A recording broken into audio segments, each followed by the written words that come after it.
Hello, and thank you for joining us today.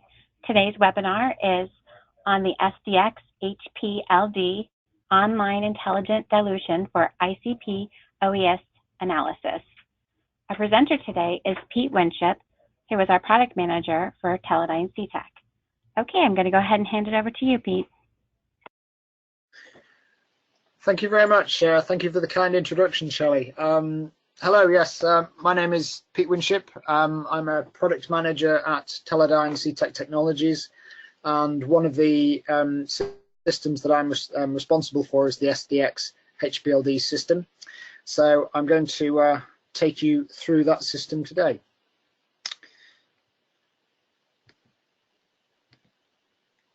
So this is the SDX-HPLD. HPLD stands for the High Performance Liquid Dilution. This is the system that I'll be taking you through today.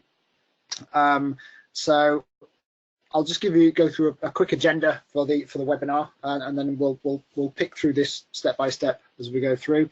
So first, I'll give you an introduction to the SDX system, what it is, what it can do.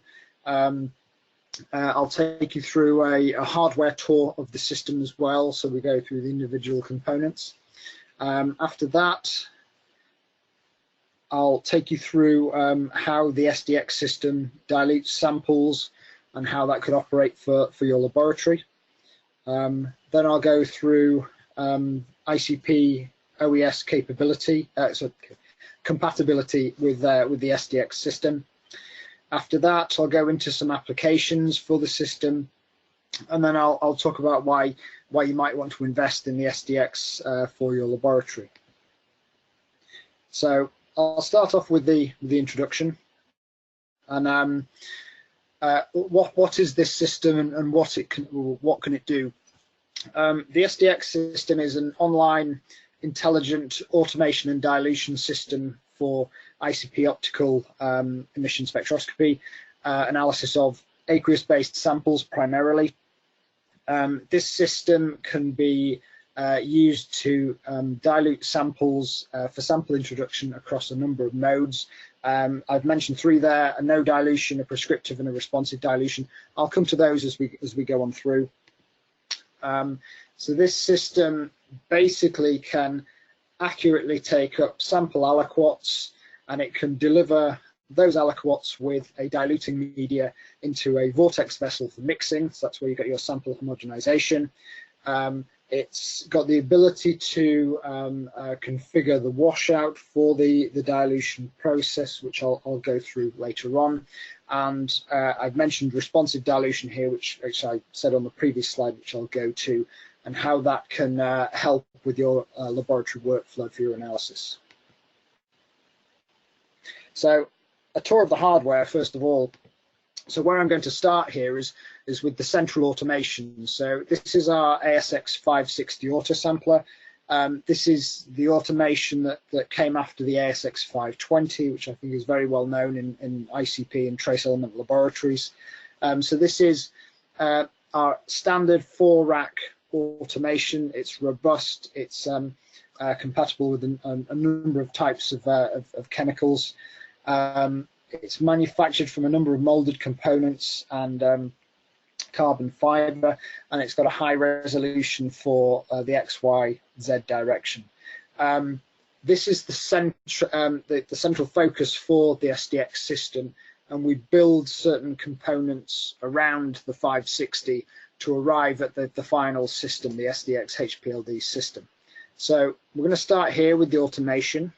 The next set of components would be what you would consider the SDX component. So these three components here in front of you. So first of all, we have, if you're going to use the SDX system, then there'll be a new sample rack base tray for the 560. So this differs in that it doesn't have the standard positions at the back. These are factored into another component in the system.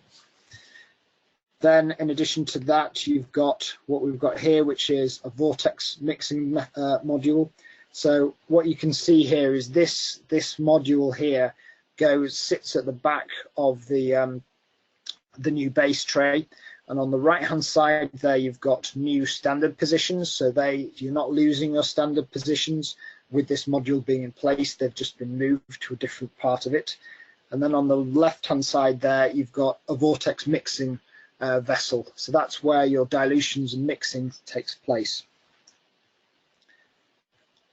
And then the third component here, this is a syringe pump module. So this has got a Hamilton syringe pump on board with a Hamilton syringe on the front. This is the component which is responsible for taking up your sample aliquots and dispensing sample and media for dilution. So these three components are then married up with the ASX-560 autosampler, and we arrive at this. This is what we've got here. So this is the SDX system as a combination of those components and the 560. So what you can see here is the footprint doesn't change at all outside of the fact that you've got this additional syringe pump module next to it in this photo, but this syringe pump module as well can be mounted above and at the back of the automation. So the actual automation footprint won't change at all. So here you've got the 560 with our 4 sample racks at the front. You can just see the vortex mixing module at the back with the standard positions at the back on the right. You've got the vortex mixer on the left just next to the rinse station, which the sample probe is above the rinse station there. And then you've got the syringe pump module there as well. So that's the SDX-HPLD system. In addition to that, we can add an AS Express Plus rapid sample introduction system to go with it to speed up the introduction processes as well. So because we build up this product out of different components, if you're actually looking to purchase, we could actually offer 3 different versions of it. So if you already had an ASX 560 in your laboratory, then you could purchase the SDX upgrade kit and buy those 3 components to go with it. And then we can adapt your system. Or you could buy the automation and the SDX components, so that's the SDX-HPLD. And then if you wanted to buy that and the AS Express as well, there is the version there where you could buy all of it together, the SDX-HPLD Plus. So that's the hardware. So what I'm going to do next is I'm just going to go through the dilution process, how this system works, how it could work for your analysis in your laboratory, and what are the individual steps. So, as I mentioned earlier, there's a number of sample dilution modes for this system, because it's not as simple as just putting this system into your laboratory next to your ICP optical system. Every laboratory has its processes that you go through. Every laboratory has different ways of doing things. Every laboratory has its own batch lists that they work with, and their own QC criteria, calibration criteria, etc. So I'm going to go through the 3 modes. First of all, it might sound odd to call it like this, but the first dilution mode is to have no dilution. So what I'm saying here is that you can have this system set up with your ICP optical system, and it can operate just as standard automation. So if you wanted to introduce a blank solution, or if you wanted to introduce a sample which is already at a high dilution factor, say, then you don't have to dilute it at all. It can just be taken up to your ICP directly or via an AS Express rapid sample introduction system. So that's the first dilution mode that you can work with.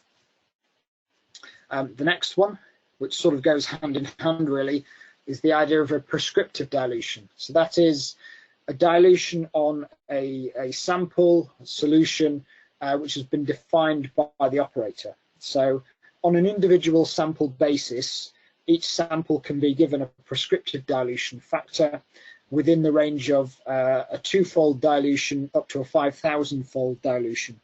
So because you can do this per sample, you can use the prescriptive dilution to prepare your calibration standards as part of your analysis. So you can set up this system, you can program your sample batch with a number of different dilution factors, and you can draw a sample aliquot from a calibration standard stock, and you can create your calibration curve from one solution with different dilution factors.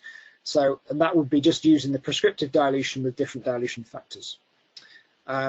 You could approach this slightly differently, just thinking of your samples for a moment. If you wanted to give all of your samples a blanket dilution factor of, say, 50-fold dilution across all of them, you could just give them the same dilution factor.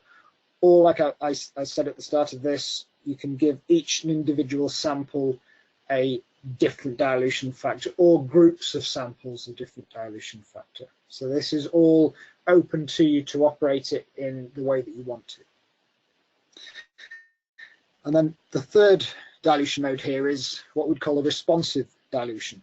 So this is where the concept of an intelligent dilution comes in. So a scenario you might have is that, and this is common for every analytical laboratory, certainly with ICP instrumentation. You might have a scenario where a sample exhibits an analyte concentration which exceeds that concentration of the top standard. So you then have two choices at that point. You can either extrapolate the data from your calibration line, and that to meet your sample which has exceeded that point.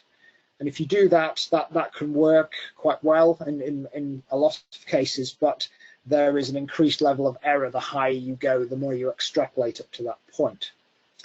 So you might the alternative to that is to then take that sample, redilute it, and rerun it.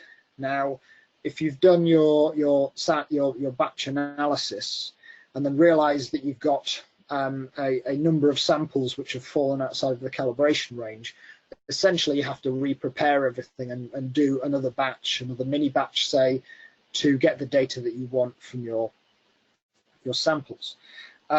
So what the responsive dilution can do here is that it will recognize when an analyte from a sample has exceeded the top standard, and the next thing it will do is it won't stop the batch. It inserts a new line into the batch lists there and then straight away, and it will insert a line for that sample to run it again at a new dilution factor which it's calculated to bring the signal that you're getting for that analyte down to about 60% of the top standard. So that way you can reanalyze your sample there and then. The operator is not involved in this. This is all done by the system. The sample's rerun, and then you get the data that you need without having to rerun another batch and at another time.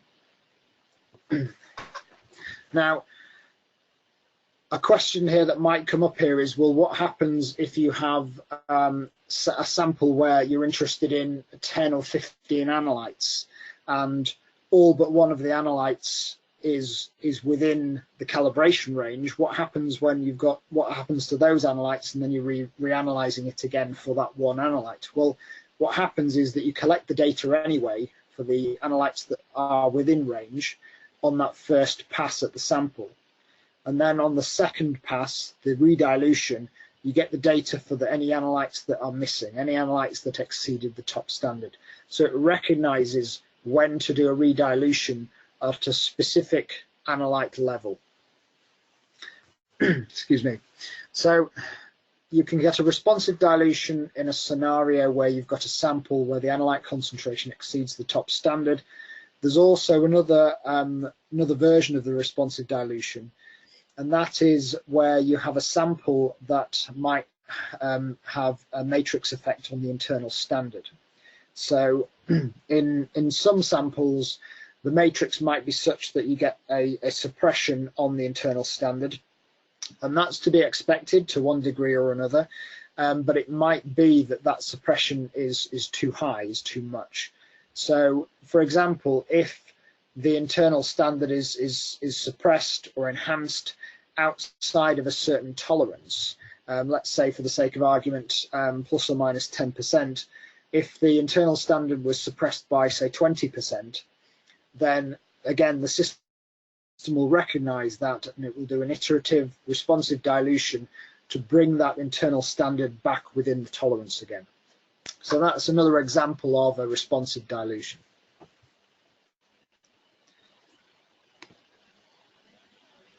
So how does the SDX system actually dilute samples?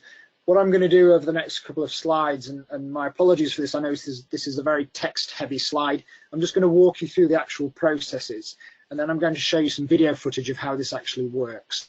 And my apologies if I've gone about this way in the event that there's any issues with the video footage, so that you know the steps that are taking place. Just in the case that there's any issues with individual bandwidth for the video of anybody watching the webinar. So first of all, a dilution process, so whether this is a prescriptive dilution or a responsive dilution, follows the same route. So you have your samples which are positioned in the sample racks on the automation, the ASX560.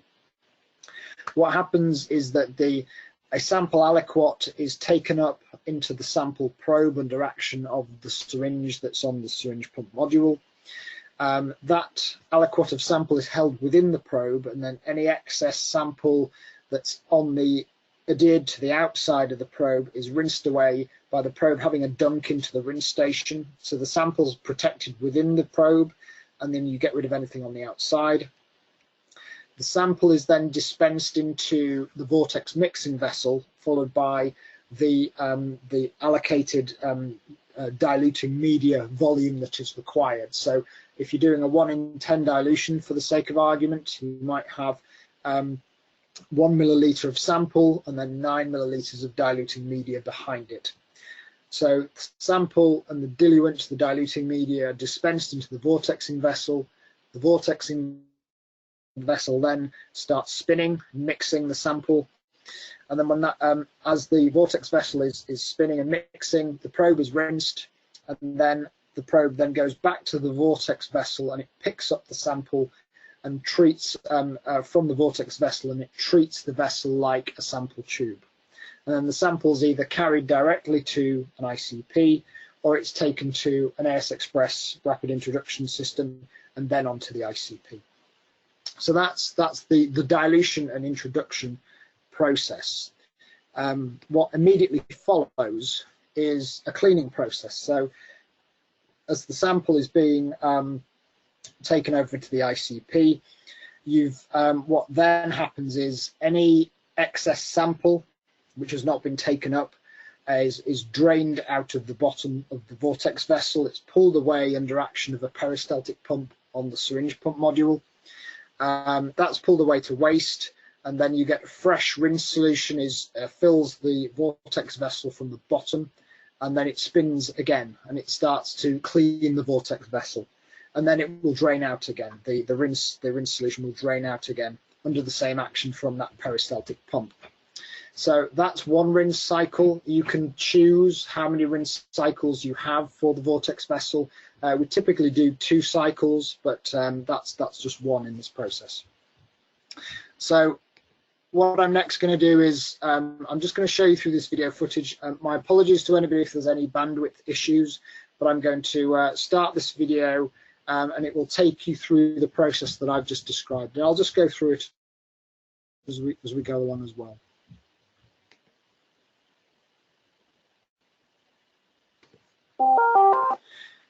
Right, so I'm going to mute that. So this is the syringe pump module of the SDX system. So you'll see there the syringe on the front.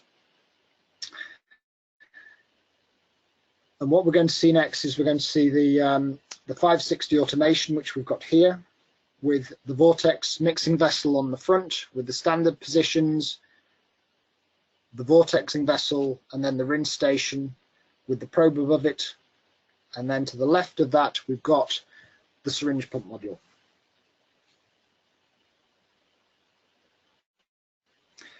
So you've got the sample here in the sample vial, in that standard vial there, which is a nice bright blue.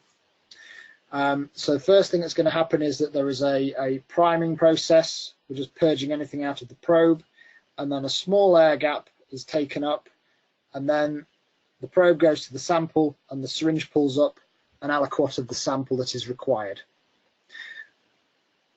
The probe then goes to the rinse station, has a dunk, gets rid of anything on the outside, and then the probe goes to the vortex vessel, and that sample aliquot and the diluting media is dispensed into the vortex vessel. So the vessel now spins, mixes the sample, so you get your sample, a homogeneous sample. The syringe goes to, so the probe goes to the rinse station, and then it goes back to the vortex vessel now, and it takes up the sample off to your ICP for analysis. So that's the sample reducing in volume there, going up through the probe to the ICP or an AS Express Plus system. So that's the sample being loaded onto the loop of an AS Express Plus in this case. So there we've got excess sample, which is pulled away out of the bottom under action of that peristaltic pump. And then that same pump is going to push fresh rinse into it. The vortex vessel spins and cleans the vortex vessel. And then that drains out to the bottom again. The probe is rinsed, and we're ready to start another analysis. So that's a nice visual. It's a nice video there covering what I've just described in the previous slides.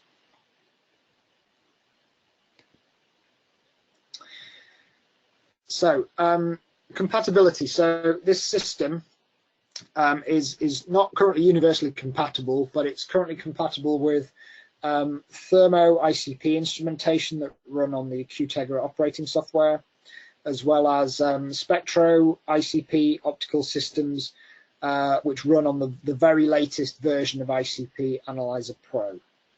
There are other platforms that are pending in terms of compatibility, with another expected in Q3, Q4 later this year.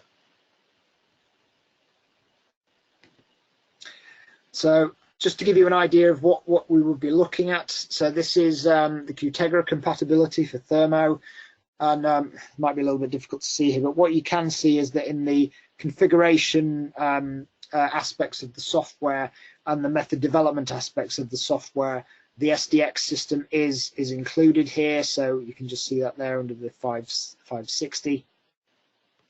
These are some of the manual controls just as part of the configuration process. And probably more importantly, what you've got here is this is a batch list from Qtegra, and what you can see, 4 columns from the right here, this column here, titled total dilution factor. These are different dilution factors for samples that have been run with the SDX system. So what you've got here is the rows. You've got a first row in blue here, so that is a blank, sample blank, so it has a dilution factor of 1, which means that it's running with the no dilution factor mode, the no dilution mode. Next, you've got a series of standards in the yellow. Now these all have a nice different dilution factor here. So what we're showing here is that we're doing a calibration standard preparation from a single stock at varying different dilution factors to build your calibration range. And then you've got a number of unknown samples at different dilution factors here. So you've got dilution factors of, for the first 3 samples there, dilution factors of 1, which means there's no dilution. Then you've got a 2-fold, a 1 dilution factor again, then 5,000s and 1,000 dilution factors. So just to show you that the whole process is factored into the batch list. So I've taken you through what the system is, what the system can do, its compatibility. So where would you apply it? What applications would you be look to use the SDX system for? Essentially, the SDX is very broadly applicable, primarily for laboratories that are running high sample throughput, aqueous-based samples, with ICP-based instrumentation. This will most likely be environmental testing laboratories where you've got high throughput water samples or digests of things like soils and sludges, many geological type samples, clinical and biological, and certainly the food science applications as well. And also any applications where a dilution step is involved following a digestion process. So it's very broadly applicable. I can give you some specific examples that we've generated application data for. We've either got application notes or have prepared conference posters for this. But a good example is mining extracts, where you've got extracts and a high aqua regia concentration in this case, or a high acid concentration anyway. Wastewater samples. We previously did some work with Thames Water in the United Kingdom, whereby they were interested in looking at the SDX system, whereby you had a batch of wastewaters to look at, but those wastewaters might have had very different analyte concentrations that would have been completely unknown. So with a calibration set, a calibration standard set that they were working with, instead of doing a prescriptive dilution for the samples, what they did was they used the SDX system with the responsive dilution and just put the samples straight into sample vials on the racks and just ran them as they were without any dilution. And any samples that had an analyte that exceeded the calibration line, the responsive dilution just did the dilution for them, and then they didn't have to come back and do any reanalysis. We've generated data for the EPA methods, 200.7 and 200.8. That's for ICP-MS and ICP-OES as well. And what I wanted to take you through next is as more of a case study, really, in terms of applications, was just going back to the idea of the food sciences. So some work that we did fairly recently was on rice flour analysis, trace element analysis of rice flour as an example of foodstuffs testing. So trace element analysis of foods may be required from a nutritional point of view, where you might be interested in the nutritional elements such as zinc, copper, selenium, etc. Or you might be interested in looking at foodstuffs from a contaminant point of view, a heavy metal point of view, food safety. So, for example, a good example of this would be, is my rice contaminated with something like arsenic, which it can be in certain parts of the world depending on where it's grown. So in this case, we've looked at rice flour. And what we've done is we've taken a mass of rice flour certified reference material, we've digested it in concentrated nitric acid, we've taken it through a microwave digestion process, and then the digest at the end has then been diluted up to a certain point and put through the SDX system. We've done 7 samples of this, and we've looked at magnesium, manganese, phosphorus, sulfur, zinc, and calcium as part of some testing. So the instrumentation that we used in this case, the Thermo ICAP ICP optical system, and then the SDX-HPLD system for these samples.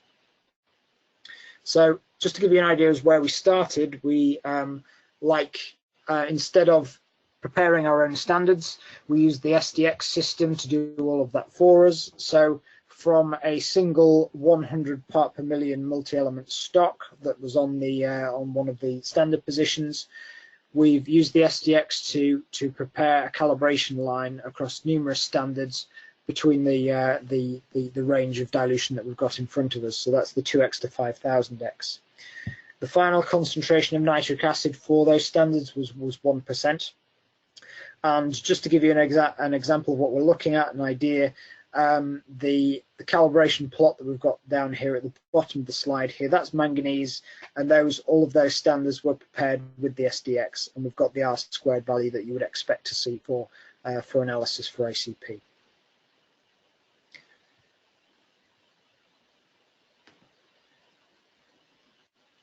Now, what happened during this analysis was that we had, of the 6 analytes that we looked at, 2 of them in the actual rice flour, the 2 of the analytes exceeded the signals for the top calibration standard that we prepared.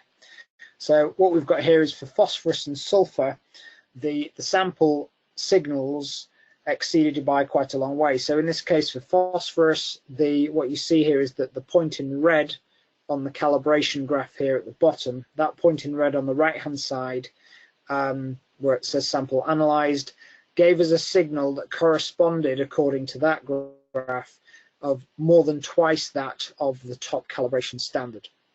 So the SDX system recognized that. It recognized that the phosphorus signal was too high for the calibration, so it inserted a line in the batch list. It inserted a reanalysis for this sample, and it calculated that it needed approximately a 4x dilution to bring it down to 60% of the signal of the top standard. So it's done that, and then the data point that it followed up with on the reanalysis is the one in green. So that's the sample reanalyzed. That's about 60% of the top standard. It's now within calibration. So analytically, it meets our criteria. So we take our data from that, and then we move on to the next sample. It's done that for both phosphorus and sulfur in this case. So the data that we got from these digested samples is shown in this table here. I won't dwell on this, but basically we've arrived at the data that we were looking for against the target concentrations, and essentially just showing that this approach with the SDX system is fit for purpose.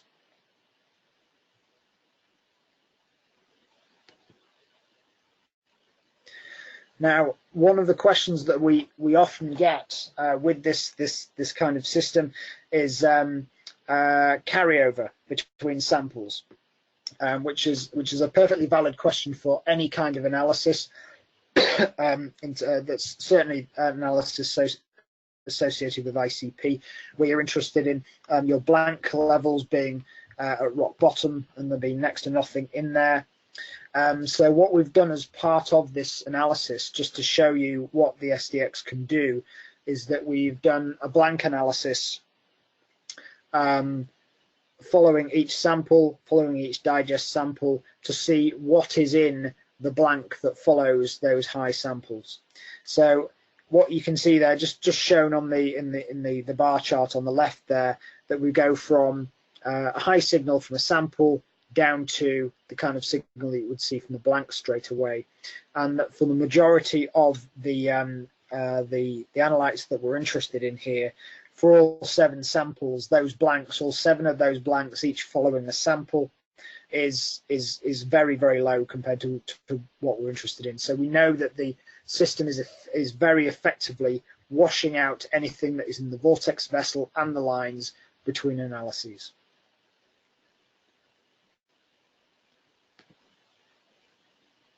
So what I would conclude from that case study is that the SDX certainly is fit for purpose for this kind of work, that it's delivering the dilutions that are required, it's washing out as required. So it's essentially taking over from a large part of the analysis that would typically be done by the person. So this takes me to the last point of this webinar, which is why invest in the SDX system. So just to talk the last points through with you. The act in every ICP lab, every ICP analysis, there are certain processes that have to be undertaken in terms of sample preparation. There is always a degree of sample dilution at the very least. There's always a degree of preparation of calibration standards, preparation of blanks, etc.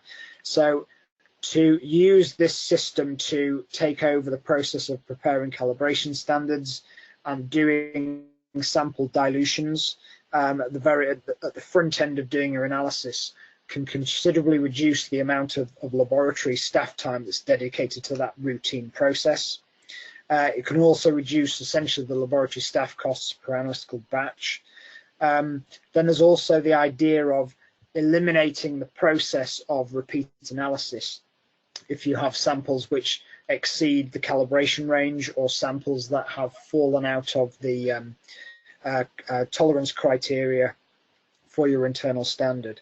So there are time savings, there are effort savings with this system. We've also seen that in a lot of cases you can improve the throughput of your analytical process, certainly when you're working through nighttime analysis through a 24-hour period.